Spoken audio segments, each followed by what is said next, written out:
episode 3 of Table Talk. So we're going to be discussing about black motherhood and black mothers in general. But before we start, we're going to go around and introduce ourselves and why we are or why you're here today. So obviously I'm your host, Rejoice, Reggie8 on Twitter, and yeah, I'm the host. So we're going to start with you. It makes sense to start from him. We're going to start and we're going to start with Daniel. Yeah, Daniel. I think I picked because I have a mum. Sorry. Daniel, yeah, I picked because, I've got my mum in my life, so I think to get my own perspective on, the upbringing and stuff through with a black mother and stuff like that, so. Hi, I'm Miss CR. I am the mother to a 4-year-old beautiful little girl, so I'm going to speak from that perspective. Hi, I'm Wumni. I'm a mother to a 7-year-old star. Hi, I'm Janet. I don't have my mother in my life. I have a stepmother, so I'm going to share with you guys my experience, and hopefully you can all learn something from it. Hi, my name is Katie, and I'm a mother to a 7-year-old prince, since we all the same names. And I also have a mother's community group. My name's JJ, and I have a mum as well.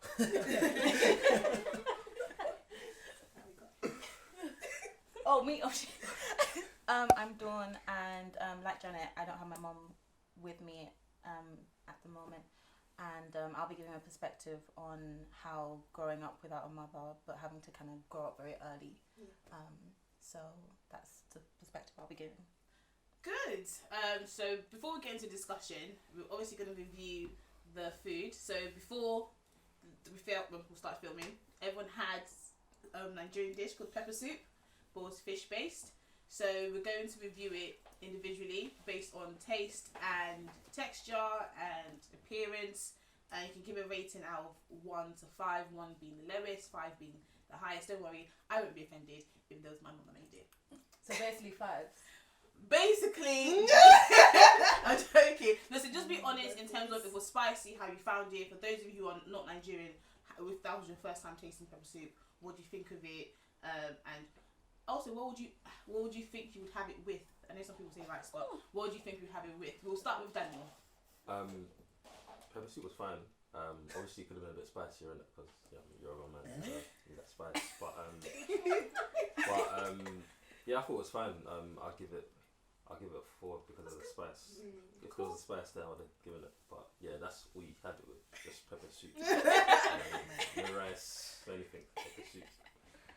You see her? I'm not Nigerian, I'm Sierra Leonean, so the way we make pepper soup is very different. So the colour is the first thing. Yeah. So I was a bit like, oh, okay, it's not orange, because ours is different. And it could have been a little bit hotter, so I'm gonna say around a 3 region. Well, those of you that know me know that I cook, so I'm very critical when it comes to food. The pepper soup was presented nicely. The fish had kind of, it was cooked really well. It was really soft, but kind of dismantled itself in the soup, which therefore meant there were loads of bones in it. In terms of taste, it didn't have the kick needed for it to be classified pepper soup. It didn't linger. It just kind of, you ate it, you felt it, and then it went. You kind of needed to hit the back of your throat, which it didn't do. Colour-wise was nice. In terms of flavour, it was really great. So I'd give it a... I'd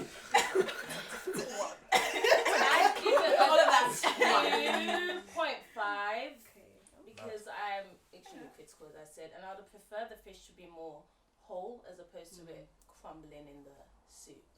But it did the job. Cool. I'm Nigerian as well, so I really, really enjoy pepper soup, and I think I'd give it a 4 because of the heat. It wasn't as hot as I would have liked it to be, but the fish was great, and I love Rejoice's mum, so 4.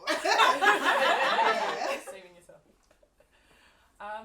So I'm Nigerian, but I'm also Italian, so the spice was perfect.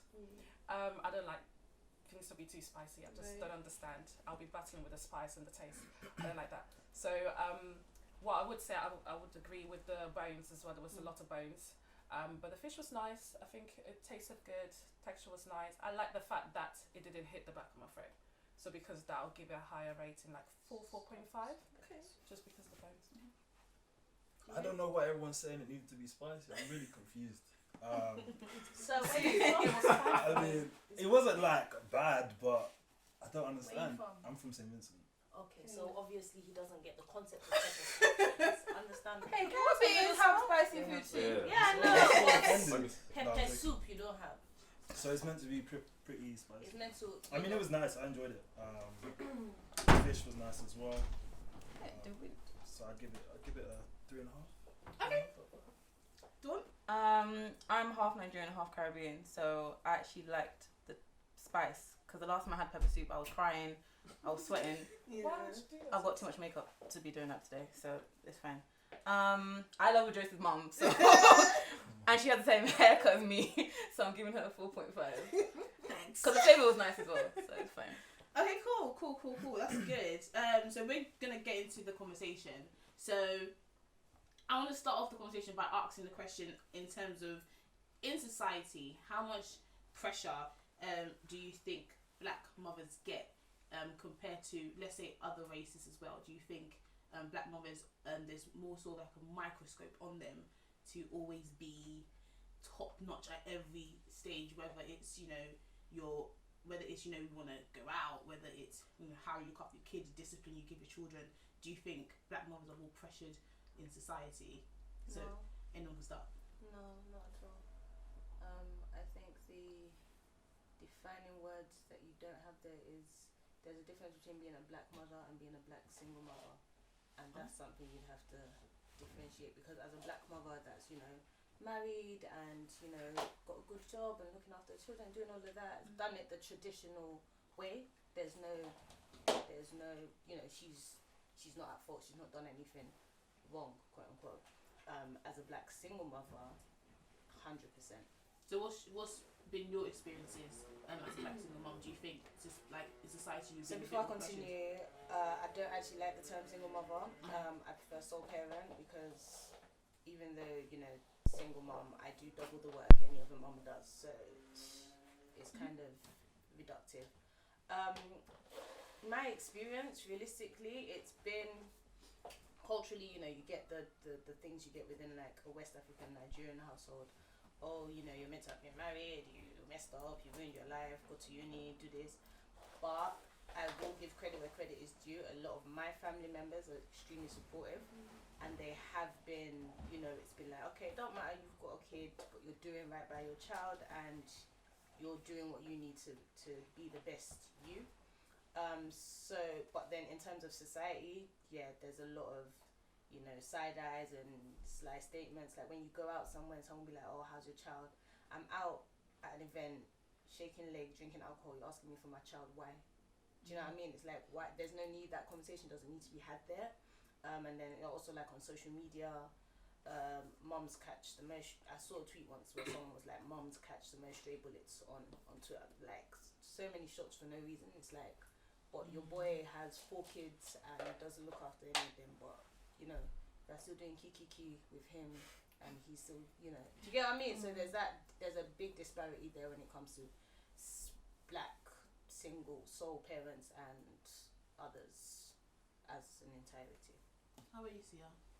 I agree for the most part. I think that society has encouraged and allowed people to have a certain perspective of certain groups, and I think that it's reinforced. So from a very young age, you go to school, you're taught mum and dad in the household. So for example, my daughter, who I'm her sole carer, sole parent, when she goes to school or when she went to nursery, she's been told mum and dad live in the house. So she automatically knows that thinks something is wrong. There's an imbalance somewhere, because I have been told that there should be a mum and dad in the house, and I think that carries on through the education system, and you see it portrayed within mainstream media. You watch films, the homes that don't have the parent in the film, for example, will always more than likely show the mum struggling, working 3 jobs, killing herself to provide, or their mom's going through some sort of heartbreak, or there's no balance. It always looks like there's an imbalance, which is reinforced. So I've definitely gone through that.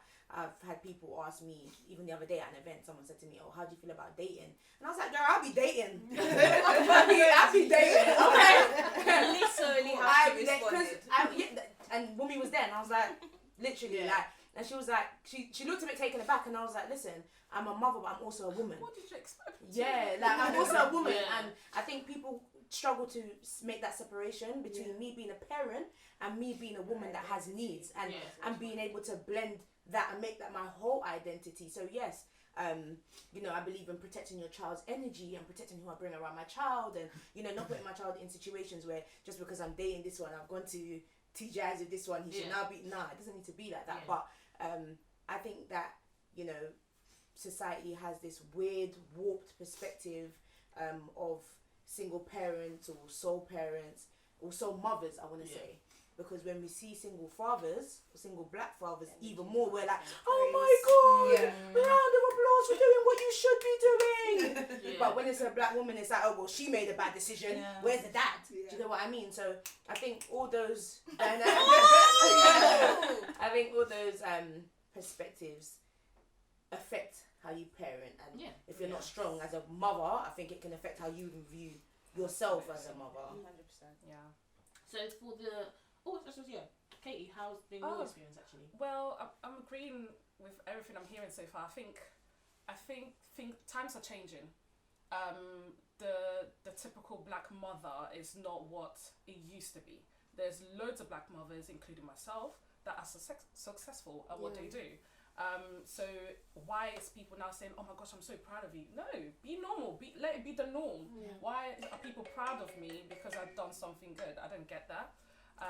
But something good is having a career, or you know, like it is an achievement. It's definitely an achievement, because I had my child when I was in uni, so it is an achievement to actually finish uni. It's an achievement to have a job and to wake up every morning and do what you need to do.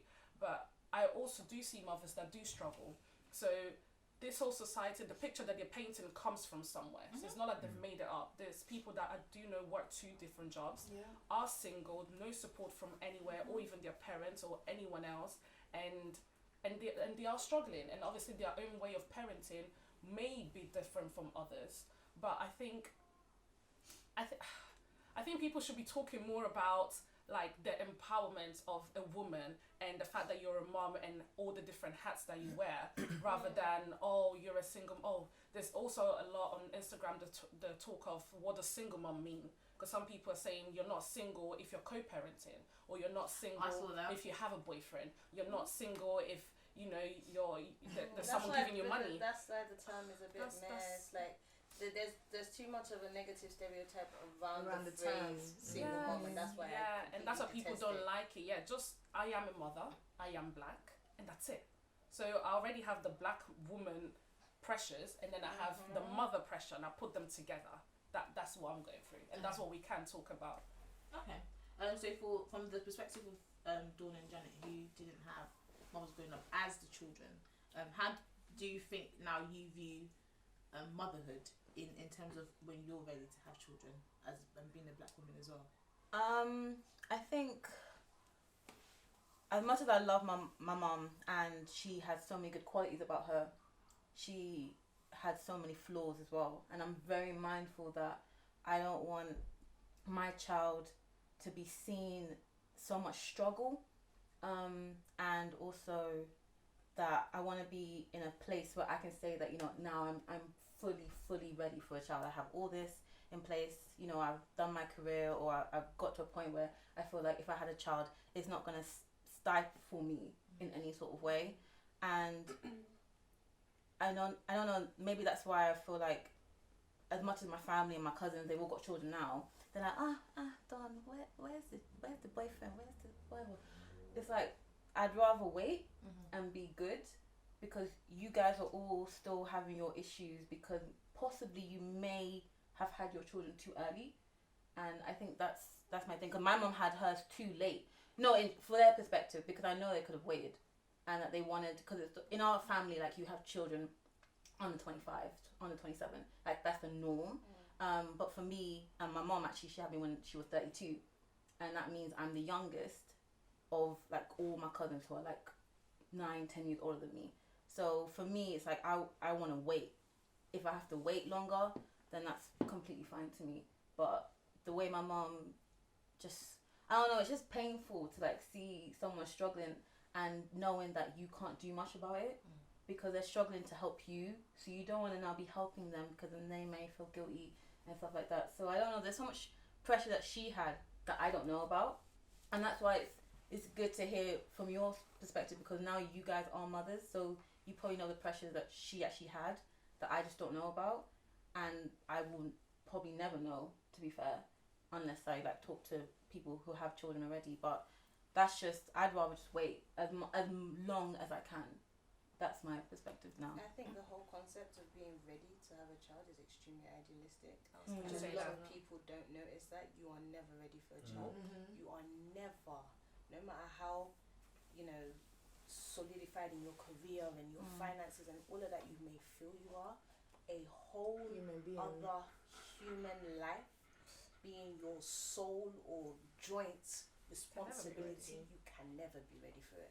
Because There's never a right the time. concept of parenting and the concept of raising a child is Versus the reality is. it is completely different, and it's and I see that conversation happen a lot. And when you said it, it was like, Yeah. but that whole concept of everyone's like, oh no, but my point is when I'm financially stable and when I'm this, I'm like, okay, my G, the child's gonna come. And what about if that child comes out disabled? What about that child comes out and has that syndrome? What if you have twins? What about if you have Can twins? sorry, just to Never interject. I ready. understand what you're saying by you're never ready, but from my experience, I have a lot of pressure that potentially I put on maybe my partner or maybe my father, because I understand what I've been through as a child. I understand the pressure that it is as a mother in general. I understand that you're never ever ready, but I also understand that if I look at what I've been through, this age is a huge factor. And I know you may not understand, but I'm not the same person I was when I was 18.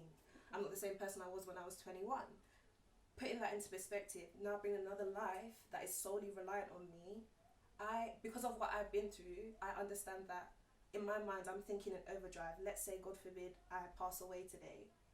That other person that I put in my life needs to be strong enough to take care of my child, or I need to have a certain support system that I don't feel that is really there to take care of my child. So when she's saying that, I understand that it might seem like, oh, you're never ready. Yeah, you're never ready, but there are things like finances that do help. There are things like support systems that do help. I'm not Do you get disputing the fact that So, they make it easier, but in terms of In how general, it's going you're to never you're ready. never ready. Yeah. Oh no, I get that because you don't know what it is until Yeah, it you can happens. make it easier. Yeah. You can make it easier. I think that's the idea. I Yeah. think the problem is the emphasis on age. That's Yeah, my problem. okay. So I think we have this emphasis, and age is also another thing that's used to ridicule single parents. So when we Right, talk about single parents, we automatically think of young mothers. We don't think about our mates whose friends are single mums. We don't think, because that doesn't come into your mind because of the stereotypes of age. That's why I went like that when you said age. Let me just finish. I think age is a major thing because there are a lot of 40, 50-year-old women that are in this country that are working 2 jobs and their kids are on road doing up WAP, doing up drill, doing up whatever it is because their parents are not in the house. Yeah. Why? That's not young mums. Most of the young mums that I know, they don't kill off themselves. Right. That's the real. They don't kill off themselves. I work a 9 to 5. I have a good job. I balance it with after school club and breakfast club, and have my daughter at home. Do you understand? Yeah. But there's a lot of parents, especially that weren't born in this country, because the struggle is real when you're not born in this country, that are 30, 40, 50, and are still struggling. So that's why I'm saying age. If you use that, it's a barrier. Yeah. It's I just think gonna be a barrier. for me, it's my barrier because, as Janet was saying, I know what I was like when I was 17, when I just lost my mum. Completely different mindset. And if I But brought then someone, when that situation happened to you, you had to mature automatically because of that situation. You know what I'm saying? So of course you are not going to be the same person because that situation made you stronger. That situation forced you to behave in a way that you were not ready for. Yeah. That's the same thing that happens when you have a child. Yeah, I'm telling you. It's like I a see switch. 18-year-old girls that are sitting down with me as a 26-year-old mum, and I'm having conversations with them, and they could be my age mate, because that situation has forced them into a position of maturity, into a position of accountability, and into a position of responsibility. I think also, I don't even want to be like devil's advocate, but I won't even lie, I did not want to be having that sort of maturity. Yeah, and that's fine. And that's what I mean. Like, Yeah. as much as I know that if I had a child today, I would do it. But knowing me, I want to be at least working to that mindset of now being ready. And that's probably where maybe it's been misconstrued. But I know for me, just because of the day she died, I had to start paying bills that I'd never thought about. And it's like now, if I had a child, now I need to think about, it's not me anymore. I can't just go out when I like. It's now all about that person. And am I mentally ready for that? I'm not even lying. I'm a bit selfish in terms of what I want to do. So I think that's what I mean when I want to wait as much. Not because I'm downing anyone who's had a child at my age or younger, but for me, I know that I need to wait for me to get to that point where I know that if it happened, I can then step up and not feel like it's like a pressure on me, like that. So that makes sense. Just trying to involve the men in terms of how you guys saw your mothers in the house and how you guys interacted with mum. What about black motherhood do you think you can take away, and what do you understand from it? Just seeing your mum and how they have dealt with raising children and being in the community. I think it's kind of too harsh for me. So like obviously as a child going through education and stuff, being in the house with my mum and how I see my mum now. I think most of the time, especially my teens and stuff, I was very naive in my mindset and view of what I assumed my mum, what I viewed my mum as, or I viewed motherhood as. So for instance, took a lot of things for granted in terms of the things my mum did for me, or still does for me, that I just thought it was just normal to be done. I didn't realise it wasn't the norm. It was my mum going over and beyond for me and my siblings. So that aspect, so like the selflessness is what I really saw from my mum, especially. Like my mum could like say there was no food in the house at a point or something like that. My mum would be like, "Oh, don't worry, eat." I'd be like, "What are you gonna eat?" She'd be like, "Oh, don't worry, I'll sort myself out." But you don't think about it properly. You just saw it. It's like, alright, mum's just gonna sort herself out. So that sort of thing. So it's really the it's really the selflessness that I saw from my mum.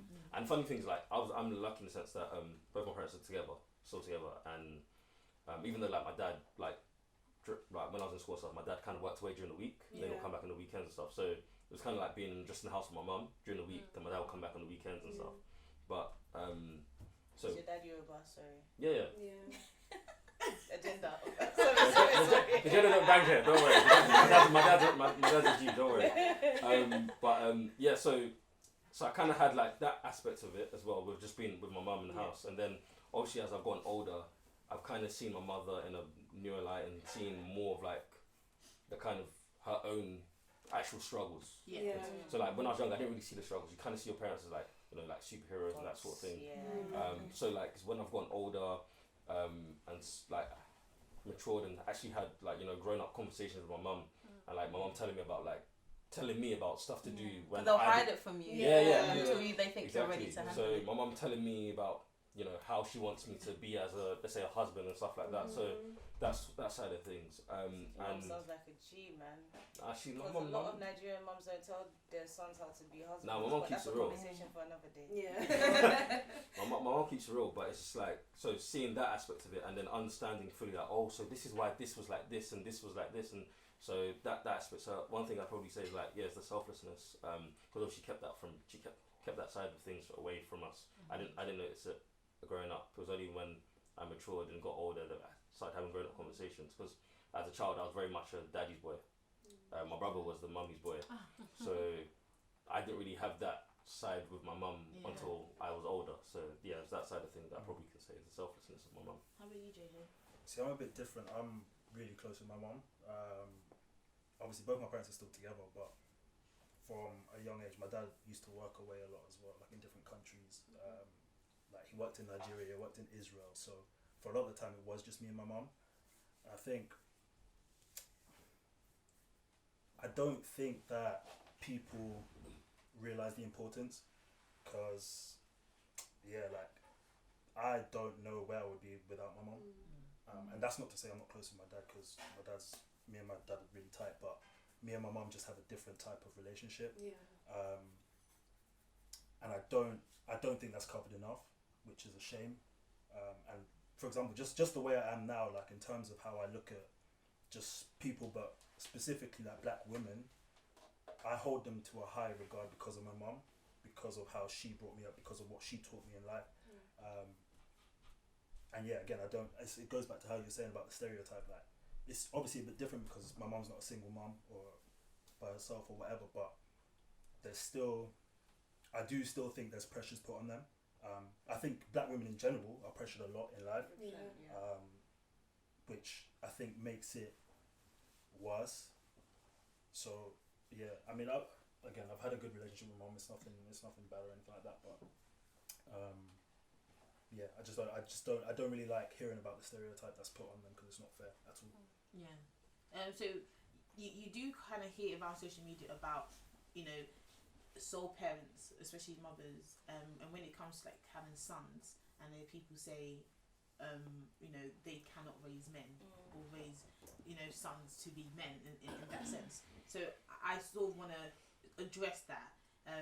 In your perspective, everyone, do you think, you know, a mother can raise a man, or do you think that there's elements in that child's development where they sort of need a father figure, whether that's coming from their granddad or an uncle, or maybe like a really close male friend? Yeah, of course. I think because I have brothers, and unfortunately they don't have a good relationship with my dad at all.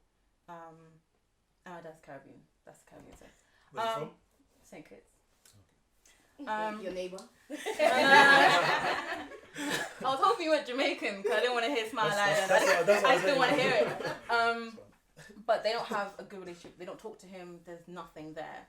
And I feel like because of that, they lack something. They don't want to admit it, but they lack that sort of figure, that exactly, that guidance, that role model, that inspiration that would have just cemented what it meant to be a good man. And unfortunately, as much as I love my dad, he's made so many mistakes with his kids, with his other relationships, and that has been a very big sore thumb for all his children. And it's weird that men, particularly fathers, don't realise that how much of an impact you have on your sons. Of course you have an impact on your daughters, but your sons particularly. And as a black man walking this world, you know, all the pressure that you guys face that I will never understand, you do need someone, and your mum will do as much as she can, but there is going to be a point where it's like, I need someone to show me. That's why it's so important to have someone that looks like you. Particularly someone that looks like you and has walked at least in a similar path to you. Like in my case, I have a daughter.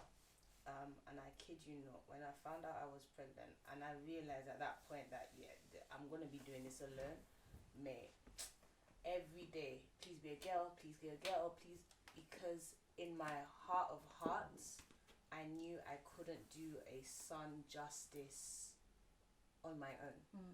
And I don't think there's anything wrong with admitting that, not to say I wouldn't be a good mother, but there's like you said, there's elements that I know, you know, you want to raise children that are balanced, you know, that are good people in society. Most importantly, you want to raise good children, and there's only, especially because I know I was raised in a home where my father figure was a bit blurry. Me and my dad are cool now, but I know I didn't really have a father figure, so just understanding what it meant to be a man, I know I don't have a concept of that, just as based on my upbringing and based on the fact that I'm a woman. So I prayed, and I don't pray, I prayed that the thing that was inside me was going to be a girl, because at least I knew that, okay, I can do you justice, but I can't do a son. And I think it's important to admit that, but someone like JJ is a prime example of someone that's got an amazing relationship with their mother.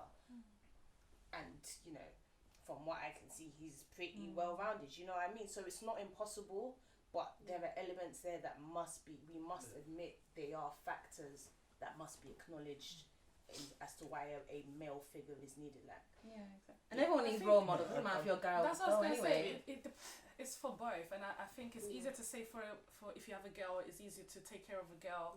If you have, like I have a son, so when he was first born, me and his dad were together, and now we're not. So he's going through that kind of changing of seeing your parents at home together and then not. But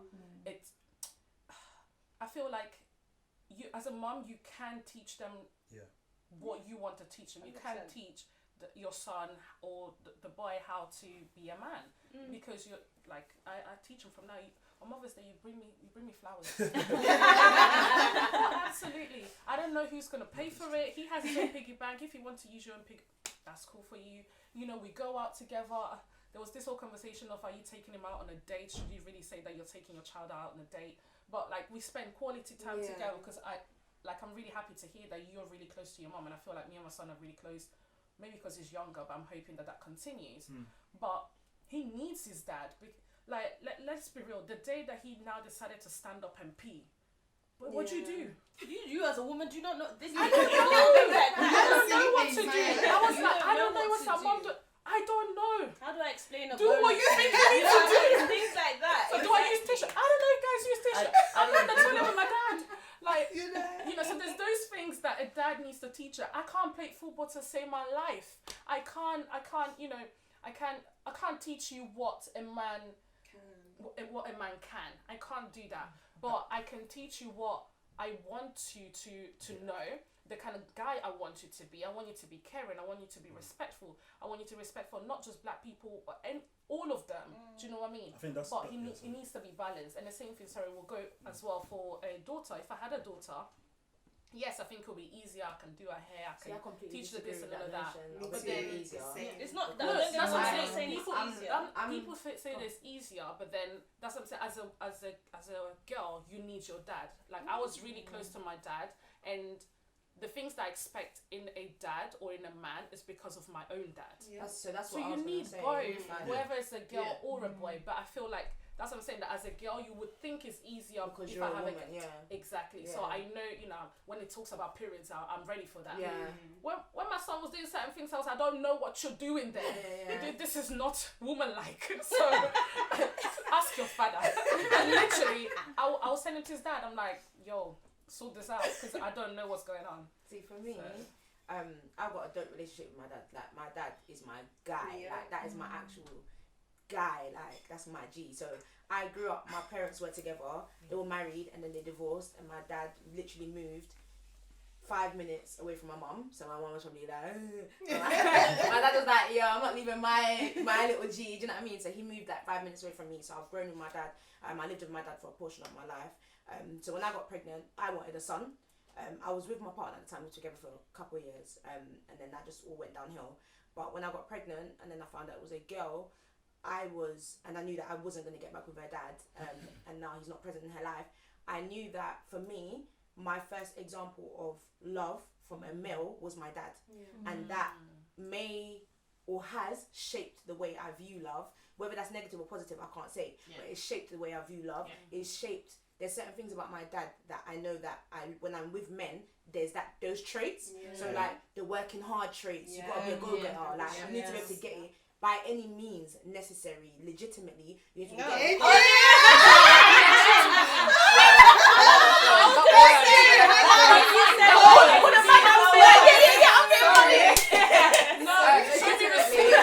Where did you buy that? Yeah, legitimately, because I've seen my dad do it. Like I've seen, and I just see it as my dad wasn't born in this country. So from my dad wasn't born in this country, and he's been able to grind, buy houses, do this, we need to be able to do the same thing. That's just a standard that I'm gonna hold men to. So I think for my daughter, I feel like not having your dad present is a gap, and it's a gap that unfortunately I cannot fill. Because you will seek, she's 4 but she's very intelligent, very articulate for her age, so she will seek like that validation from a man, because she's wanting it from her dad. And that doesn't mean my 4-year-old's walking out like no, it means that she's at some point it's emotionally Realise it. happening, and she's seeing her friends that have their dads at the school, at the school, just those little things that sit in your subconscious. So I think that like sometimes when people think about men and their dads, we think about the physical stuff, we think about being able to kick ball, you know, the way they, just all the physical elements in it. But I think there's a lot of emotional stuff that happens behind the scenes, even with men and their dads. Like, I think one of you guys mentioned that like being a black man is something that as a woman I will never experience. I will never know what it feels like to go out and to have a fear of police. Like, yeah, I'm a black woman and I've been stopped by police, but my fear is different to a black man's fear, because they know the moment they raise up a little bit, they're seen as a threat. So it's a completely different dynamic, and I do think that like a lot of mums are doing amazing jobs. They're raising sons, and their sons are absolutely kings. Like, they are well mannered, they're well rounded. Like JJ was saying, like, you know what I'm saying, he's got an amazing relationship with his mum. His dad was there, but his mum has played a massive role in his life. Do you get what I mean? But I do, for me, I feel like there's a gap, and I think that even I can go as far as saying a father figure, unless he is consistent in that life, cannot fill that gap. And I know that people put this massive emphasis on like, oh yeah, but if you have a father figure, that father figure has his own life, because that is not his biological child. The bond is not the same unless shout out granddads. Because my daughter's granddad is doing the thing. But then that's what I'm saying. That's because there's a biological connection. Do you know what I'm saying? And I'm not saying that like godfathers and don't play a massive roles, because a lot of them do. But I do feel like there's a disconnect because everybody is living their own life, and when you're not obligated to this human being, because it's not your biological, like you say, your biological connect.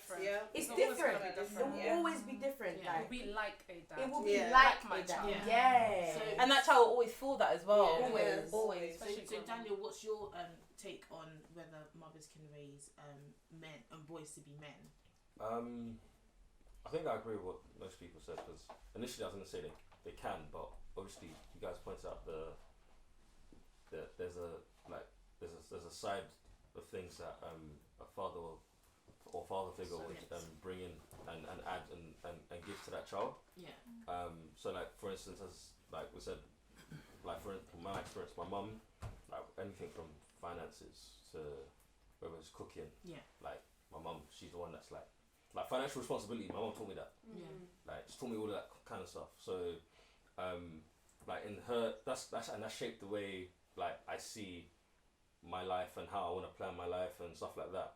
But obviously the dad element there as well has also helped. So I do feel that my dad's contribution, I feel like dad's contributions can be understated in general.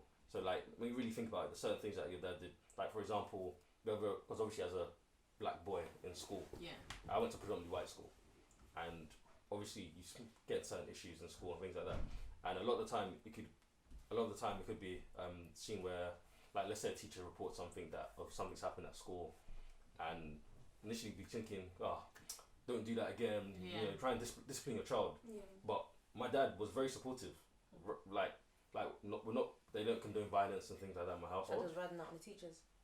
I'm not gonna lie. Like my family, they don't condone violence or anything like that. But when, for example, there was an incident that happened to me in school, and when I told my dad what I did, he was supportive of me.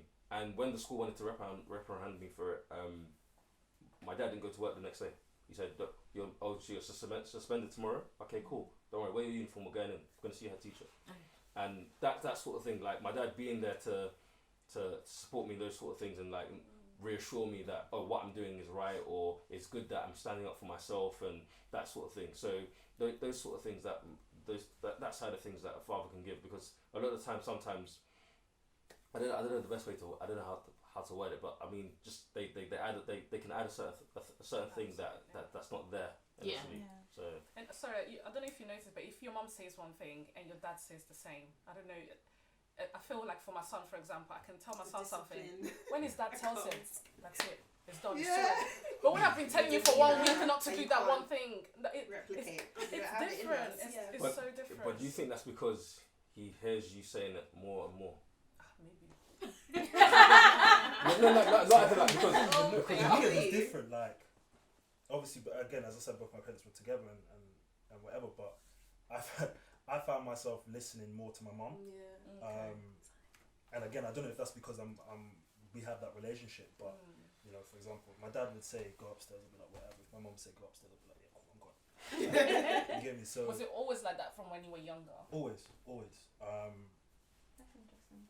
I guess it depends on the dynamics at home Yeah, as well. I think Because that's what it is. Mine was more of like the fun thing. So like, if I wanted to go and have fun, I go and ask my dad. Yeah, 100%. But if I ask my mum,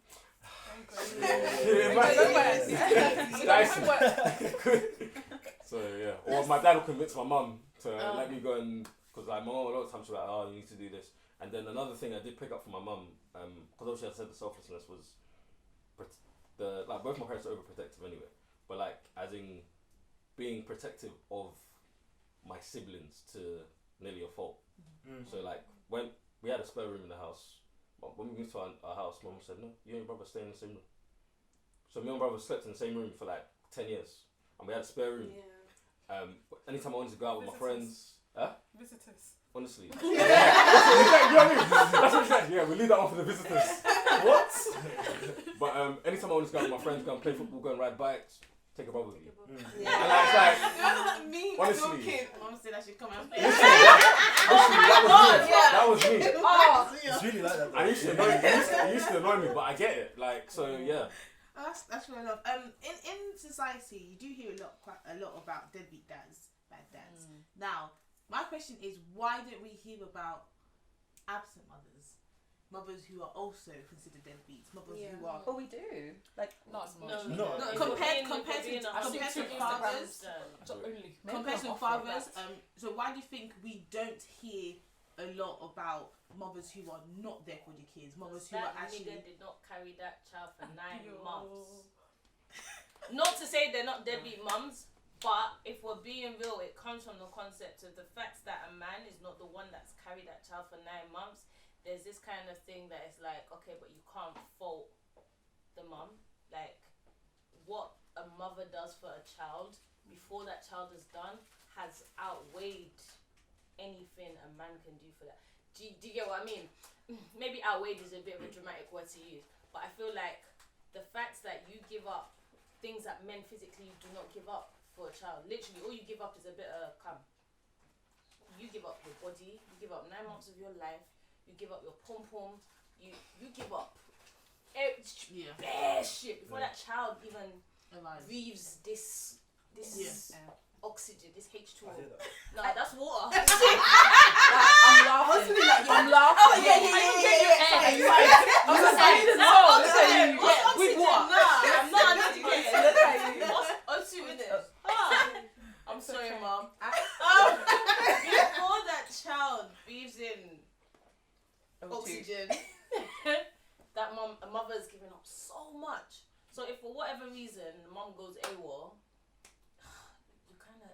that child wouldn't exist. I also feel like, I mean, that's me as not a to mom say that making there excuses, isn't, but I feel like absent mothers is probably a lot less than absent dads, just because of statistically. Exactly. Yeah. For example, there's the no journey way, that they go on. Because I will never relate, but I can imagine the stuff a woman goes through during birth, that whole period. Obviously, it's not impossible, but it makes it so much harder for you than to at the end of it be like, I don't want to be in this baby's life. Imagine what you just said off the back of what you just said, like that whole 9 months process, and imagine that some women sit there, a lot of women actually sit there after they've carried something in their belly for 9 months, some even 10, they sit there at the end and they look at their life and they think, I'm not worthy to be a parent, but I want this child to have an amazing life, and they put that child up for adoption, and knowing that they might not ever see this thing for their child.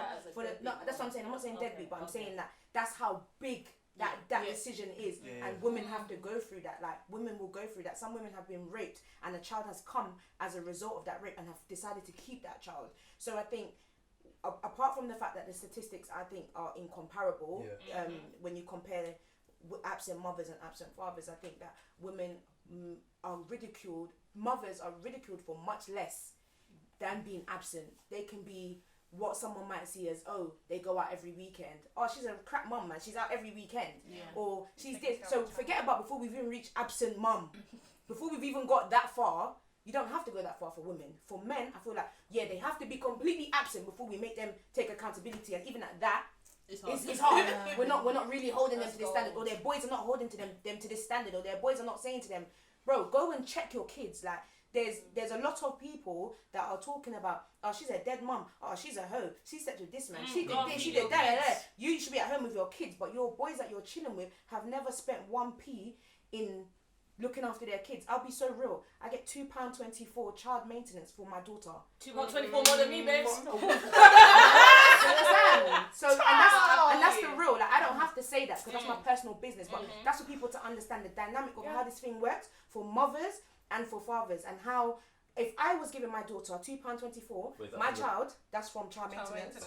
Yeah, if I was giving my daughter £2.24, I'd be seen as a deadbeat mum. I'd be seen as a crap mum. But that's what I get from my daughter's dad. I get £2.24 a week. So at the end of the month, you never see that money going in your account. So are we holding men to that same standard to say, oh well, that's all you're giving? That's £4. I don't even think it's £2.24. It's not even about the money though. It's not about the money because but that's the thing. A lot of people will say it's not about the money. And whilst I don't think that money is an essential part of you having a relationship with a child, it's a big part of raising a child. And we don't want to talk about it because we don't, as mums, I've heard so many moms come to me and say, I'm not going through child maintenance, I'll do it on my own. Listen, do you think I'm not going to buy nappies and I'll do it on my own? I don't need to do the whole pride thing because I know that I'm an amazing mom and I know that I do what I need to do for my daughter. But for principle, I will take you to child maintenance. And whether you do or you don't do for that child, it's a reminder every month when you see that on your bank statement. Do you understand? So I think, yes, dads can be amazing parents without the financial element. If he doesn't have a good job, he can still be a great father. Thank you. That's what I say. It's not just about you can still be an amazing dad. You're a good dad because you pay the money. First of all, it's direct debit, so you're not really you're not even doing anything. They're taking out of your account like tax. Or they'll take it out. Yes. So like, what are you doing? Like you say, if you're close to your own dad, it's because he spends time with you. He taught you things. He was there consistently. For anyone that has a dad, you know that like that relationship takes time. That respect takes time.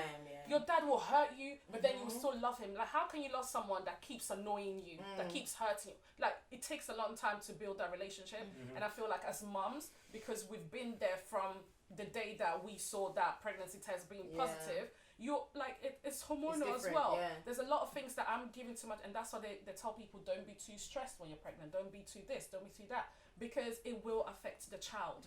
And that consistency is important, whether it's financial consistency, whether it's physical consistency, your time, your effort, your prayers. Like, what are you doing that makes you a good mom or dad? And I feel like you said, the numbers are higher for mothers than for fathers, because it is harder to give your child up. It's harder to have gone through all of that and then say, yeah, I'm not going to see you no more.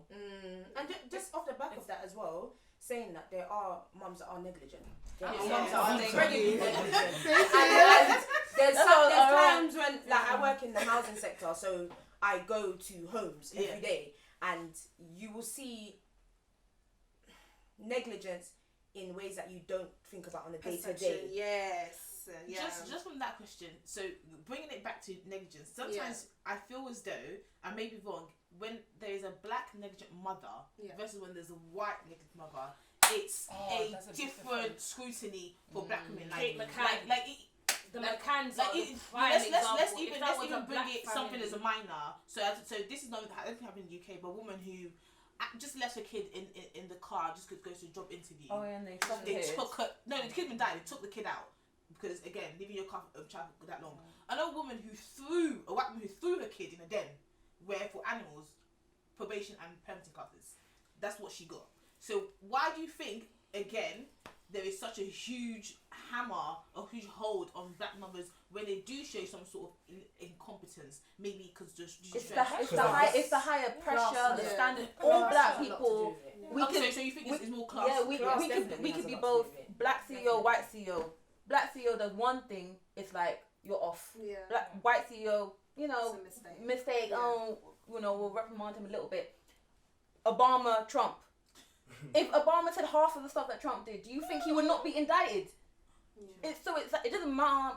That's why when we say black mothers versus white mothers, I know there's a race thing, but I agree with you. Class is primarily the big thing, because when you're upper class and you're black, there are so many doors that you That will be are surprised how open open for are you. to you. Yeah, So absolutely. open. They're like, oh damn, so maybe my skin doesn't matter. But it's your money. Like in Until you society, find out. money. And I will make that personal as well Mate, because like fuck I up. had my child. That's the problem. You have the money, but you're still black. They'll still Yeah, remind It you. depends, Okay. it depends what you do as well. Mm. So like from the black culture, you have she's a doctor, so she can never do anything wrong. I'm a doctor myself, so I'm thinking when I had my child and I was in uni, first I had the whole you had a child out of wedlock and whatnot. Once I put that DR in front of my name, oh no, you did very well for yourself. Oh my gosh, like how did you do it? But the same, like in my community group, I have people of my same age that have a similar story but may not be doctors. They now find it hard to get anywhere because it's true. Doors do open for you if you're in a different class. Class is a serious issue. Class is Class why and race. class. I think you can't. I don't think you can even look at class without looking at race. I think they two go together. But I think that like people, we have perspectives of different groups of people based on their class. Take away their race, based on their class. We look at Jada Pinkett Smith, for example. We look at her in a certain way. It's not because she's. Well, it's partly because she's black, but a lot of it's to do with class and status. Yeah. So when you're talking about a black woman who's going to a job interview and she has no support system, and that's why she's trying to get this job to the point where she's left her child in the car, that's a serious class issue. That's a working class black woman. That's for the I don't want to use the word that I'm going to use, but for the outside looking in, she's scum. She's the bottom barrel. That's as low as you can get. A black woman leaving her kid in the car, she's going to her job, she ain't got no one to look after her If you kids. look at the people that went to go and get that child, that's where white savior syndrome comes in, but then that's a whole other discussion as well, because there was no need for that, because there probably wasn't anything, but it's just that thing where, look, in this moment we can ridicule this person And make them the an other look example. good. Yeah. Although I do disagree with leaving a child in the car to go to a job interview, because that is a long time. That is, for me, my heart wouldn't even be at rest because that is a Even long just to time. go and pay for How old petrol, was the I get child? scared. I mean, When I'm under five. I feel like it depends on the Under child. five. If I can see Yeah. you, then and because I mean, Yeah, but because it's health issues, why I It was a think hot we don't day know or how something. it's a hot day, Yeah. and I'm that sure she could was like kill. 4 or something. Yeah, yeah, generally yeah. speaking. Yeah. I mean, even if it wasn't a hot day, that's kind of Yeah. But I think just because of what we said before, like black mothers, black people are made examples of, and that's the problem. Like we there is pressure, and we all can understand that. But once you do something wrong, you are made an example. They will put you up and say this is the worst thing a mother could ever do, and because she's black, it just heightens everything more. Do you feel like they connect the angry black woman as well to that? Wow. That stigma is in the workplace. That But stigma then as is a mum, they will say, everywhere. because she's the angry black woman, that's why you get so angry about this and this and that, or you're speaking so It passionately. doesn't even matter if about you're a other mother. things. Yeah, If I you're just black and a woman and you're angry. Yeah. I think It's- that's just everything. It's literally everything. But yeah, to go back to absent mothers, I think that if you're black and for some reason you're not in your child's life, you will be made an example of. Yeah. In comparison to maybe someone who's of a different class and of a different race. So for Janet and John, do you think actually most of Janet, you have your stepmother. Right. So do you think it would have been different for you if you had your biological mum versus your stepmom? Like, are there still lessons you took from having your stepmom in your life? It depends. I That can guy look was at it. dangerous. No, it depends because obviously my biological mother is my biological mother, so there's certain things she's held me for 9 months. There's something you can't ever replace. Thank you. But in my specific scenario, my stepmother, you guys know the story of Cinderella. My sister and I were Cinderella, so I was Cindy 1, she was Cindy 2. My brother was the Ella. ugly stepsisters, but not ugly because he's fine as hell. And so when I say that, when we're talking about absent stepmothers, it's not that, oh, she wouldn't feed me. It's not those things that you would class as absent stepmother. There's other things that go into being a mother, like encouraging someone, not saying that, oh, maybe you're not good enough for that, or belittling you, or things like that. Things. Love. Yeah, just love, you know. And I think that it's important for all of us, and I wouldn't say especially you guys, but people that maybe know that they're not going to go back to their person that they were with, that they made the child with. You're going to maybe go into another situation where you might be a mother to someone else's child, or you might have to blend your family. I think it's extremely important to say that if you're gonna do it, take that step with your heart. Yeah. Because you can't do it otherwise. You can't. You can't take on Yeah. someone's child, and everyone knows this. And in especially in our society, or I would say in the Nigerian community, there are a lot of mothers that you know, oh, I'm gonna go and take that man. I want him to be my baby daddy or whatever for whatever reason.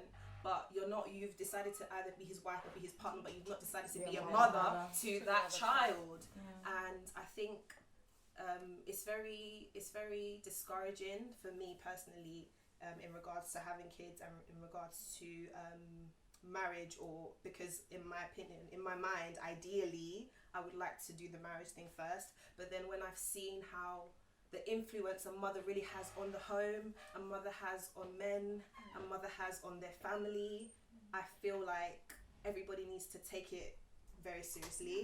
And I feel like just everyone needs to take it as seriously as you can take it, as seriously as your capability can take it. And yeah, it's difficult. It's been difficult not having a mother. It's still difficult to this day. But yeah, God is the way for me. So yeah. How about you? Do you think it would have been different if, you know, from age 17, and how you're growing up now if your mum didn't pass away? Most definitely. Yeah. And the thing is, because I'm gonna get really personal here, so hopefully my dad's not watching this. But my dad met my stepmom, if you want to call it that, by cheating on my mum. Right. So now that relationship that I have with her, it's tainted, and I only found that out 2 years ago. So I've been talking to her, I've been lovey-dovey, all giving her gifts and stuff, and then I found that out from my mum's side of the family. They're like, why are you going to this woman's house? Do you know who she is? And it's like, because of that situation, I couldn't find another mother figure in her that possibly could have maybe helped for the fact that I don't have my biological mum here. So that I didn't even have that option. So now it's all about what would have happened if my mum's here? That's all I sometimes think about. You know, would I have made that decision to move to East London from North London? Maybe not. Would I have gone to that uni? Would I have now gone to do a law degree? Who knows? Because it's like all the decisions I've now made, it's like trying to be like my mum, but not knowing if she would approve. And I don't know how many people have lost their parents, but everything I do, it's like, what would mum think I'm doing? What would mum think of me? Would mum like the person I am now? You know, would she like me with this person? And it makes you doubt yourself quite a bit, unfortunately, because you're like, I don't know if this is the path she'd want me to take. You know, am I doing the right thing? But then in your head, it's like, well, she's not here, so, you know, I'm going to have to do it for me and hope that it works. And get that validation from maybe people who knew her, my other family members. So what I would say to people who have lost a parent and just don't know if they're doing the right thing, just kind of think of the essence of your mum and be like, what were her main qualities? My mum was understanding, you know, caring, very encouraging, but also like, if you're going to do something, stick to it. And as long as I have all those 4 qualities in what I'm doing, I feel like I'm doing the right thing and that I don't need her physically as much as I maybe think I do. So just to wrap up, I'm going to ask everyone, what have you learnt from Black motherhood for you personally? So obviously the guys having parents in your life, you guys being mothers, you know, you guys not having your mothers around. What have you learnt from Black motherhood and how do you now view it? So we can just start from Daniel. What have I learnt from Black motherhood is like the love's unconditional. I mean, from my mum, like everything. She's my teacher, my friend. Like she's a friend to me. She's a teacher. She's, you know, like growing up now as a man. Now, like my mum is literally like everything. Like when I look at how I wanna like my relationships, how I see my relationships with, like when I get married with my in-laws and stuff like that. When I see my mum, her relationship with my dad's side of the family, that stuff. I always think about this kind of thing. So it's kind of qualities and things I look for in other people and things like that. So for me, my mum, it's just love, it's selflessness. It's just, my mum's so kind, like giving, generosity, all those qualities. Those are some things I've grown up learning from my mum. Alicia. I think motherhood has taught me patience. It's taught me resilience. It's taught me determination. it's taught me that, even when you think that like the biggest thing in the world is gonna break you, that strength comes from up above, and it takes you into a realm that you never ever knew that your body could experience. And I just think that mothers are super women. I just think we run the world. Like, you bring life, you give life. So the life is here, and you continue to give life to another thing until that life is physically gone. And I think that's the most beautiful thing that you could ever do in this life. So I just think we're super women, and it's a pleasure. It's an honor. How are you, Wumni? Well, she was gonna say everything I would have said. Honestly, what it's taught me is just, you can do it, but you can also be a better version of yourself. It's something I constantly tell my child as well. It's like, yeah, I'm good at something, but you can be better, because it's important to know that, especially when you're raising someone. And yeah, just most of the things she said: perseverance, resilience, drive. Like, when people ask me, like, why do I do everything I do, my child is the sole reason I have the drive and the passion and the eagerness to succeed. And that in itself, it's shown me that whole part of me exists. And there's like a saying that's like, you're not a mother, you know, a child is, I can't remember the saying, but it basically says you become a completely different person when you're a mother. And it's a really amazing thing, because it's like, until you're a mum, there's so much you don't understand. It uncovers you, like, you're on this earth, and it's the same earth you're then on when you become a mum, but all of a sudden, exactly, it's like playing a video game. You've suddenly unlocked, reached the next level, and it's amazing. But I feel like there's also something we should consider here, that like, there are people that don't ever want to become a mum, but and that can still be unlocked, and so many other pathways in life, and that's also something we should consider as well. Because being a mum has made me realise why there's some people on earth that don't want to be a mum, and that's absolutely fine. That's definitely something that I think should always be said, because there's this thing where people forget that those people doesn't make you any less of a woman if you can't or don't want to have a child. Yeah, that's what it's taught me. Black mothers, what I've learned today especially is that black mothers are very strong. I've learned that black mothers still need support even though they are strong, and I've also learned that they're magical. And for myself, I think focus on self, and self is all you need. Sometimes we feel we can't, but also, just to quote unquote play devil's advocate, self is enough. How are you, Kane? So it kind of joins what you guys have said. So one thing is, do you know when you think you can do it on your own? Well, my belief is, yes, as a physical person you can, but a lot of things I've achieved is because of God, honestly speaking. When people ask me how you did it, it's like, I don't know, ask him. Because I don't know. But I think my child is my drive to do a lot that I do, but it's not the only reason I do it. I think, I don't know if it's because I'm a little bit older or whatever, but with everything I've experienced, I've realised how important I am. I am very much important. You know, when we were talking about being selfish, no, you're not being selfish. You are taking care of yourself. There's a difference. There is being selfish, but I take time. Like this weekend, my son is not around. I'm doing everything that I want to do on my own. I will go out if I want to go out. I have my spa date coming up. You know, you need to schedule that time for you, and it's because of the pressures that we have as black mothers that you have to make sure you take care of yourself. Because and it's in my field. I'm currently in psychiatry, and I see people that are mentally unwell, and I see black mothers that are mentally unwell, because whatever trauma that you've gone through as a child, whether you're a girl or a guy, it can mess you up. And all of us are prone to be in hospital. And I was even talking to my consultant recently, and I was like, I could have been one of them very easily. What's stopping any of us from going mad?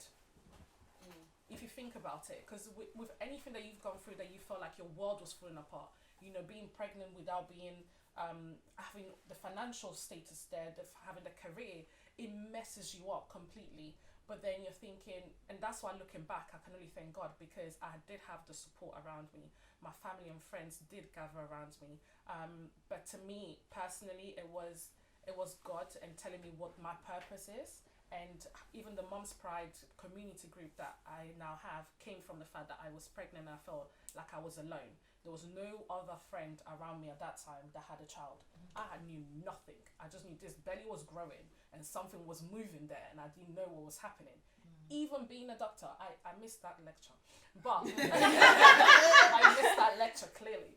But it's just that personal experience. No one can prepare you for it. No one can teach you about it. But now there's so many avenues. You're pregnant, you know where to go. You know who to ask. You know where to get that information. There's Google. There's everything around there. So my biggest takeaway message will be that you can do it. Know your reality. Know the pressures that are there. Know the fact that it is going to be hard. And you can overcome it and put those things in place. There's nothing wrong with saying, I'm not ready to be a mom now. I want to put this and this in place. But at the same time, know at the back of your head that even when all of that's ready, there'll be something else. Yeah. There'll be something else. People are like, oh yeah, because I'm married, it's going to be easier. What if your husband has to go somewhere? What if your husband's not that family figure that you thought he was? What if you both go into financial crisis? You can be rich like this, but you can be poor like that. So anything can happen. Life can throw anything at you. So to me, it's very important to just have that right perspective as you live life. How about you, JJ? I think motherhood taught me everything. Like even now, just everything that I do in life, every decision that I make, is based on what my mom's taught me, how I brought up with my mom. You know, even for example, relationships that I build now, or like looking for a partner, for example, I look to make sure that she's got the same qualities as my mom. You know, simple things as never going somewhere for the first time empty-handed, stuff like that. It was all stuff that my mum taught me, which is why it was quite funny earlier when we were talking about how sometimes women feel like they can't do the job a father can. Obviously they can't do the full thing, but I think you can do a damn good job. I think you can set a very good example. Because again, my dad's been in my life. My dad's a very big part of my life, but I'd say growing up from the age like 6 to maybe about 15, like my mum was the main point in my life, and she is who I am today. So yeah, that's probably what it's for me. And you do? I would just say influence. Like, you don't know how much influence you have on someone else. Like, losing my mum, I never realised that some of the stuff that she used to say to me would be like, oh, that's why I say this stuff. That's why I act like this. I'm basically emulating what she used to taught me. And even if you're not a mum and you don't want to be a mum, you can always have that influence on someone else. Absolutely. If you're a stepmom, if you're an auntie, a cousin, a sister, you know, you look after your siblings. You know, your younger sister will look up to you more probably than she'll look up to her mum. So I just want to say, like, it's just influence. Like, as much as your trauma might impact you as a person, just know that any impact that it's having on you, it will impact that person that you're looking after. So just know how much influence you have as a person and as a mother particularly, because now that after this discussion, now I know that when I do have my child, I'll just know that I may not be ready, but as much as I can, just influence them to be the best person they can be, and that's all you really want to do in life. So that does conclude the conversation. So thank you guys so much. It's been a very, I think, informative stuff to kind of get perspective from everyone. So we're just going to end by, you know, if you have anything to plug in, and just say your acts, where people to find you, you know, kind of businesses you want to, you know, put out there. So we can start with you and go that way. Oh, I'm going this way now. So I'm the PM of an organisation called the Black British Business Awards, where we celebrate Black professionals and entrepreneurs. We've started our nomination period, so if you know anyone that's amazing, an entrepreneur that's doing fantastic, helping their community, put yourself forward. I can't put you forward because obviously there's bias and stuff. Guys, you guys all put me forward, basically. But yeah, it's so it's the www.thebbawards.com, and it's the same thing on all socials. So, you know, nominate someone. We'd really appreciate it. Thank you. Do I? don't know if I do. Just plug anything. Yeah, I mean my socials will be like in the description. Oh yeah, same. Put it there. I want it here. I've started a small fitness brand as well, called Panda Fitness. If you wanted to. Oh, is that you? Nah, I don't know what so that's there as well. Well, my business page is Mum's Pride. If you just type in Mum's Pride, but it's actually Mums_Pride Team, and you find us on Instagram, Twitter, and Facebook. My Instagram is JayErin, that's JayErinxo, and my YouTube is JayErin, and there I'll be sharing like a full, more detailed experience of not having my mother in my life. So if you want to check that out, go there. Oh, sorry, my other business page, Lord London, LAUDE_London. Hi. Right. My business, basically www.angryblackkitchen.co.uk. I cook the most amazing food that you'll ever eat. And you can also follow Angry Black Kitchen on Instagram, and then you can follow me, Angry Black or me. They're gonna put it right here, and probably like more like hair. And so by the time this episode comes out, I'm gonna have a podcast out, and it's Parenting by the Parented, which is basically a podcast with me and my daughter, and getting the perspective of parenting from her. Oh, nice. So yeah, and happy Mother's Day to all the mothers out there. Sorry. I am the CEO of an organisation called the Disgusted Campaign. We focus on bringing marginalised groups to mainstream media through visuals. So we do fashion shows where we try and represent people from different communities. So that's disabled people, plus size, black people, anyone that's marginalised. We try and hold events and create safe spaces for them. I'm also a radio host on Friday nights in the comments on Tribe Urban Radio. And I'm also a speaker, so I do speaking engagements, and I talk a lot about the motherhood experience, education experience, and squiggly careers. Okay. I'm a DNO. You know? Yeah, I'm on a music podcast, the 411 Pod on Twitter. That's the Twitter handle. Yeah, that's really it. Sorry, I ain't on a business. Okay. Sorry. Before we go back to Rejoice, also follow the Melanin Team. I'm supporting one of our tops today.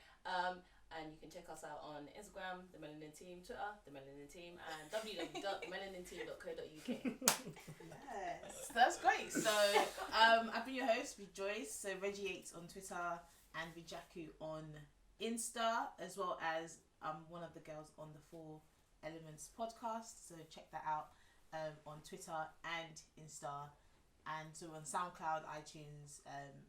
So and also Table Talk.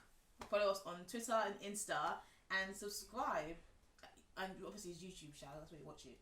But YouTube is it, so you subscribe. So that's it for episode 3. Thank you. Thank you.